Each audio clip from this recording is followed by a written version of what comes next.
অৰুণাচল প্ৰদেশত আমাৰ তিনিচুকীয়াৰ গেলাপুখুৰী চাহ বাগিচাৰ 21 জন শ্ৰমিক দুৰ্ঘটনাত পতিত হোৱা ঘটনাটো অতি শোকাবহ, অতি দুৰ্ভাগ্যজনক আৰু সমগ্ৰ ৰাজ্যজুৰি শোক প্ৰকাশ কৰিবলগীয়া এটা ডাঙৰ ঘটনা। 21 জন শ্ৰমিকৰ প্ৰায় আটাইকেইজনেই মৃত্যুমুখত পৰা বুলি আমি খবৰ পাইছিলোঁ। এতিয়া গম পাইছোঁ যে 18 জন শ্ৰমিক ইতিমধ্যে মৃত্যুমুখত পৰিছে। 18 জন শ্ৰমিক মৃত্যুমুখত পৰাৰ ঘটনাটো ইমান ডাঙৰ ঘটনা যে মই ৰাজ্য চৰকাৰক শ্ৰমিকসকলৰ মৃত্যুৰ ঘটনাৰ কাৰণে ৰাজ্যজুৰি শোক দিৱস পাতিবৰ কাৰণে অনুৰোধ জনাইছোঁ। অকল এই 18 জন শ্ৰমিক অৰুণাচল প্ৰদেশত মৃত্যু হোৱাই নাই, লগতে গোৱাতো অসমৰ 3 জন যুৱকে মৃত্যুবৰণ কৰিবলগীয়া হ'ল। গোৱাৰ যিটো আপোনাৰ কি আছিল এইটো ক্লাব এটাত, নাইট ক্লাব এটাত আমাৰ অসমৰ 3 জন শ্ৰমিকে মৃত্যুবৰণ কৰিবলগীয়া হ'ল। গতিকে এইফালে 18 প্লাছ 3 জন, টোটেল 21 জন শ্ৰমিকে এই সময়খিনিত মৃত্যুক আঁকোৱালি ল'বলগীয়া হোৱা ঘটনাটো অসমৰ এই সময়খিনিৰ ভিতৰত আটাইতকৈ ট্ৰেজিক ঘটনা, আটাইতকৈ দুখজনক ঘটনা। মই অসম চৰকাৰক আহ্বান জনাম যে অসম চৰকাৰে এতিয়ালৈকে এই শ্ৰমিকসকলৰ মৃত্যুক লৈ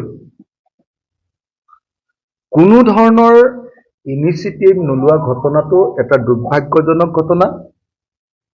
মই অসমৰ মাননীয় মুখ্যমন্ত্ৰী আৰু অসমৰ মাননীয় শ্ৰম মন্ত্ৰী মহোদয়ক অনুৰোধ জনাম যে এনেকৈ 21 জন শ্ৰমিকৰ মৃত্যু হোৱাৰ ঘটনাৰ কাৰণে আহক আমি অসমত এটা শোক দিৱস পালন কৰোঁ আৰু অসমৰ প্ৰত্যেকটো কাৰ্যালয়ত আমাৰ জাতীয় পতাকা অৰ্ধনমিত কৰি আহক আমি শ্ৰমিকসকলৰ প্ৰতি শোক প্ৰকাশ কৰোঁ আৰু সকলো ধৰণৰ চৰকাৰী কাৰ্যসূচীৰ পৰা অন্ততঃ এসপ্তাহৰ কাৰণে কোনো ধৰণৰ সাংস্কৃতিক বা এণ্টাৰটেইনমেণ্ট প্ৰগ্ৰেম যাতে নকৰে তাৰ কাৰণে মই চৰকাৰক আহ্বান জনাইছোঁ। একেটা সময়তে মই আহ্বান জনাইছোঁ যে প্ৰত্যেকজন শ্ৰমিকৰ ঘৰলৈ অতি কমেও মইতো ভাবোঁ যে 50 লাখকৈ অন্ততঃ টকা দিব লাগে যাতে পৰিয়ালকেইটা বাচি যায়। পৰিয়ালকেইটাৰ জীৱিকাৰ একমাত্ৰ উৎস এই শ্ৰমিকসকল আছিলে। গতিকে এই শ্ৰমিকসকলৰ এটা এটা পৰিয়ালক মই 50 লাখকৈ টকা দিবৰ কাৰণে কেন্দ্ৰীয় চৰকাৰ আৰু ৰাজ্য চৰকাৰক অনুৰোধ জনাইছোঁ। অসমত চাহ শ্ৰমিকৰ অৱস্থা কেনেকুৱা সেই ঘটনাটো এই অৰুণাচলত হোৱা এখন ট্ৰাকৰ পৰা 21 জন শ্ৰমিক পৰি যোৱাৰ ঘটনাটোৱে প্ৰমাণ কৰিছে যে অসমত আজিৰ দিনটোত চাহ শ্ৰমিকৰ অৱস্থা তথৈবচ।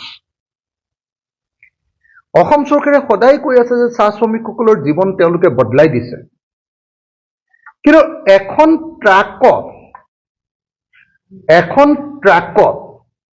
21 জন চাহ শ্ৰমিক অন্য প্ৰদেশত কাম কৰিবলৈ গৈ মৃত্যু হোৱাৰ ঘটনাটোৱে প্ৰমাণ কৰিছে যে অসমত চাহ শ্ৰমিকৰ অৱস্থা বা শ্ৰমিকসকলৰ অৱস্থা সঁচাকৈ অত্যন্ত দুখজনক। আৰু এই কথাটো লুকুৱাবৰ কাৰণে ৰাজ্য চৰকাৰে এতিয়ালৈকে এই 21 জন শ্ৰমিকৰ মৃত্যুৰ ঘটনাটোক লৈ ডাউন প্লে কৰি আছে, এইটো প্ৰচাৰ হ'বলৈ দিয়া নাই। সেইকাৰণে মই অসমৰ সকলো সংবাদ মাধ্যমকে অনুৰোধ জনাইছোঁ, যদি 21 জন অসমীয়া মানুহ মৃত্যু হোৱাৰ পাছতো যদি প্ৰচাৰ মাধ্যমে এইটো ব্যাপক প্ৰচাৰ নকৰে আৰু প্ৰচাৰ মাধ্যমেও যদি আচলতে শোক প্ৰকাশ নকৰে, অসমৰ জাতীয় সংগঠনবিলাক, অসমৰ সকলো ৰাজনৈতিক দলে যদি শোক প্ৰকাশ নকৰে আৰু অসমৰ টিভিবিলাকতো আচলতে মই ভাবোঁ যে চিনেমাকে ধৰি আন প্ৰগ্ৰেমবিলাক এইকেইদিন বন্ধ ৰাখিব লাগে শোক প্ৰকাশ কৰি। আৰু অসম চৰকাৰক মই এই মুহূৰ্তত সকলোকে জাতীয় পতাকা অন্ততঃ 2 দিন বা এদিন অৰ্ধনমিত কৰি আৰু সকলো ধৰণৰ ফূৰ্তিৰ ধেমালিৰ এণ্টাৰটেইনমেণ্টৰ প্ৰগ্ৰেম সকলো চৰকাৰী কাৰ্যসূচীৰ পৰা বন্ধ কৰি আৰু অসমৰ মুখ্যমন্ত্ৰীয়ে শ্ৰমিকবিলাকৰ ঘৰলৈ গৈ তেওঁলোকক ক্ষতিপূৰণৰ 50 লাখকৈ টকা দিবৰ কাৰণে মই আহ্বান জনাইছোঁ, যাতে সঁচাকৈ অসমত এই দৰিদ্ৰ পীড়িত শ্ৰমিকসকল, বিশেষভাৱে চাহ শ্ৰমিকসকলৰ অৱস্থা অত্যন্ত বেয়া। গতিকে এই চাহ শ্ৰমিকসকলৰ এই বিপদৰ সময়ত যাতে অসমৰ মুখ্যমন্ত্ৰী থাকে, তাৰ কাৰণে মই আহ্বান